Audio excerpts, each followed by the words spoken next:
Good afternoon, everybody, and welcome to a review of Plus Size Misadventures in Love, Episode 7. Last week was so much thing going on in Yomeko's life that this episode is just pushing us to these episodes these episodes are just pushing me to the point where understanding just how life is as your counterpart just takes it away, and there's so many answers and questionings so far to a point where we're getting more and more understandable with Yomoko's life, so on and so forth.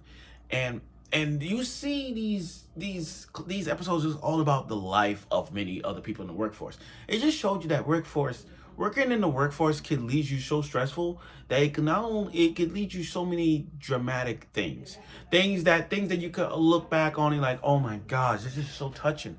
This is thing, but it's all but Yomiko brings that passion. She brings that energy vibe around the place to just say, be yourself, be positive, And seeing Yumiko throughout these episodes, it's just, you know, she reminds me of, again. I'm comparing her to the guy from My Love Story, because they both have this similar trait. Like, yeah, they may not be the hottest, good-looking people in anime like that, but they always bring the goodness in you. They always bring positive energy, and all that, bringing life to the workforce. It's like you guys go to work and it's always been a dark cloud. There's a lot of work and this and that, but when someone brings that energy, the passion, the way you do, you make people smile, and Yumiko is that type of person. Last week we got a little bit of info with going on with Rico and Kisuke. We got so many good, sorry, we got so many good moments in this like, I can see where the direction is going. And then this episode I just finished, and I gotta say, the Yomiko is putting up a lot of work. Not only that, we are seeing more and more twists and turns. It's like there's no like ending to this. There's no light at the end of the tunnel. There's so many twists and turns here. It's like, damn, we still gotta get a lot. But I do like the positivity that Yomoko's doing. So let's get right to the review of episode 7 of the Plus Size Misadventures in Love. Also, I'm not wearing my John Cena shirt because I'm going to the garden for his farewell tour. Yes. Now, okay, so now that the whole chips that they made, now we're gonna focus on the chip design. Remember, from a customer's point of view, if you're buying a product, you gotta present a design to wow customers. It just showed you just how important they do in the workforce. It showed you just how incredibly tough they have to do to make the product sales, and what can, from a point of view, what makes design so wow. So again, it's like getting the chips, guys. You want, like, let's take Cheetos for example. Would you want a bag that just titled Cheetos? No. You want to make a design to represent that cheetah design, like the cheetah design with the cheetah character with the shades and everything. Cheetos, come on, it's presentable. And Yomoko does not like it. So this woman comes in, Degawa, who works from TT Design, does not like Yomoko's opinion. She does not like Yomoko's opinion on design. The fact that when she called Fatty, I like how Yomoko just turned around. She's like, "Who's Fatty? Who's?" It's like the moment she called her Fatty, she literally Yomoko did not fight back. She just took, "Hmm," and she grabbed her face. I do like that. Oh my god, That just shows you Yomoko's positivity is like, who else is fat? Is it just me, or who else is fat? That's all. That's all it is. That's all this. Now, we do get, I'm going a little off the wall here, but we do get to see somewhat of Yomoko's backstory, to a point how she was before she was the happy-go-lucky girl. Because in her past, we know that in her work, she rarely talked to people. She always had to look down when she passed out, and she don't talk to anybody. She always stared right at the computer, and always just, again, not making eye contact to discuss documents and whatnot. She has been the quiet, fatty girl that don't want to hang out with. It's sad to see this because I'm not saying I've been in her pain, but just seeing her, it's just damn. No one didn't really care for her at the moment. No one. And then when she went down all the way down to the elevator and saw Kisuke, and Kisuke kind of bring up her past about how she met her. I mean, how he met her, until just gave her her notebook, and she ran off. She was spoken 2 words. She said, "I'm sorry," and then just stormed out. But that just shows you that I feel like the pieces are getting there now. Now that, the pieces are getting into that, they fit. Now it makes sense how Yumeko got mad photos of Kisuke on her phone. It makes sense.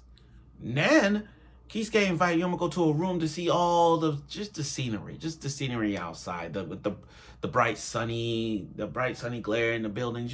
It's kind of like it's kind of like another date. And I see Yumeko and Kisuke together. I know, look, hate me if you want, but I do see them together. I really freaking do. I really do. I'm not even gonna hold grudges. I see it.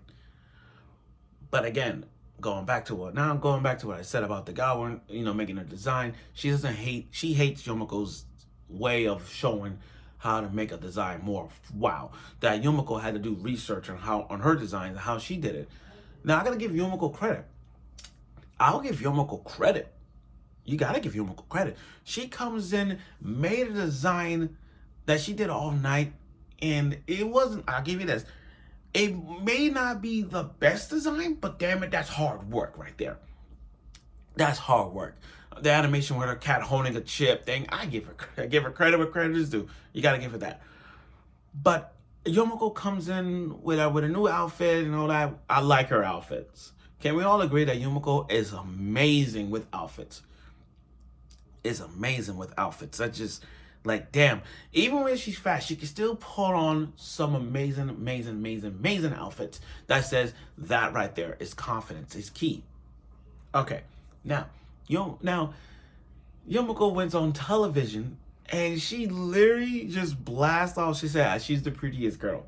She stood in front of the 2 skinny girls, and I'm like, that right there is passion. Just showing off her body towards you. I love it.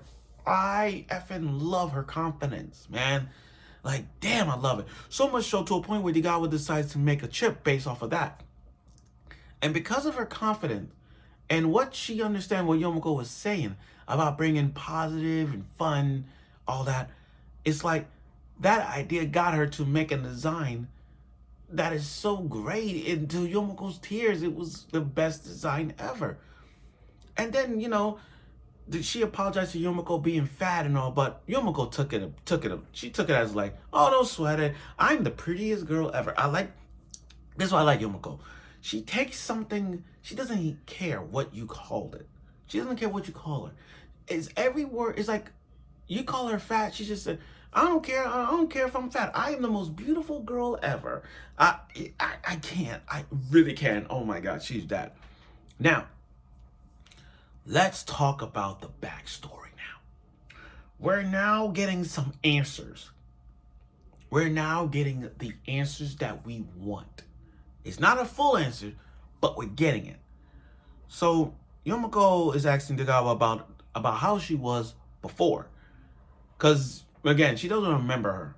But she did work in the workforce with them. And then we get a backstory. When she had her hair shortened, we found out that Kisuke and Hiroki, they were friends, working together on this chip idea. And they rejected it. Okay, simple, run-of-the-mill thing. But everything changed when Rico came involved. That girl with the depressed girl that killed Yumeko, or staying at Kisuke's house, that girl. We find out more about that. To a point where it's like when she came into the business, this is where the pot stirs. Rikako and Hiroki, they got married, and then worse is she got pregnant. That explains the sun in previous episodes where Yumeko's got the balloon for the sun.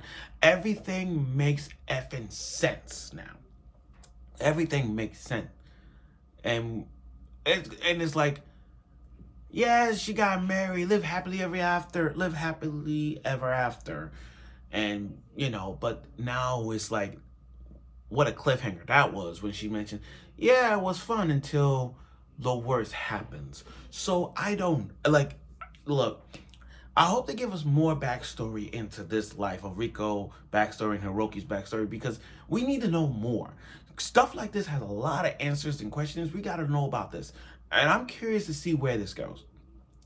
But overall, though, this episode was really great. I mean, the fact that Yumeko was able to get a little bit of answers about their backstories, and the whole being yourself and making this whole chip design thing to give Tagawa some kind of ways to make the brand look great. I love it. There's no question about it.